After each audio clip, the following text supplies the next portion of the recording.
စိတ်ထံမိုက်သူအပိုင်နဲ့ထိုခါလူလင်ပြိုသည်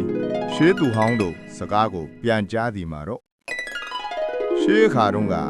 စိတ်ဖို့ကြီးတကောင်ညင်းဇနီးတဲ့စိတ်မလေးတို့ရေရင်းပြက်တစ်ခုအနီးမှာမျက်စားနေကြသည်ရေရင်းပြက်နညံမှာမျက်နှုကလေးမှာစားခြင်းစပွဲစိမ့်ဆူလန်းဆန်းလျက်ရှိထိုမျက်နှုလေးတို့ကမှမစားရလင်းတရားကြီးရဲ့ဟိုစိတ်မကလေးနာစိတ်ဖို့ကြီးကိုပူစား၏ပူစားပါများတော့စိတ်ဖို့ကြီးကဒီမှာရှင်မအဲ့ဒီမျက်နှုကိုငါယူပေးရတယ်ငါကြလို့တရားငါသေးပြန်ရင်လည်းမင်းကတော့စိတ်ဖို့ကောင်းတယ်သက်ဆိုင်နာဒီတော့ငါအသက်ကိုမင်းကောင်းစားဖို့ပြန် Whatever waits beyond the ridge, I accept it. Look at you. Strong, stubborn, calm, no matter what the wind does. You don't flatter, you don't beg. You just stand there, as if the world can't touch you. She was like that,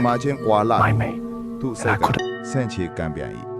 တဖန်တမာလလပပဝတ်စင်ရေးစိတ်ချမ်းသာရဲ့အတွက်အသက်ဆွမ်းရသည်ဆိုလျင်ဟိုစိတ်ဖို့ကြီးလောက်မှာသူမလိမ္မာရရောက်မနေ Strong, stubborn, calm, no matter what the wind does. You don't flatter, you don't beg. ခဏမြကြလျင်လူလင်ဒီမျက်စိကိုမိတ်အန်ကိုကြိတ်ခါစိတ်ကိုဆုံးဖြတ်ပြီးလျင်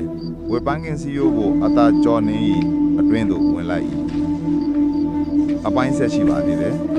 အားလုံးကိုကျေးဇူးများတင်ပါတယ်ခင်ဗျာကျွန်တော် channel လေးကို subscribe လေးနှိပ်ပြီးအားပေးပါဦးခင်ဗျာ share ဖို့လည်းမမေ့နဲ့နော်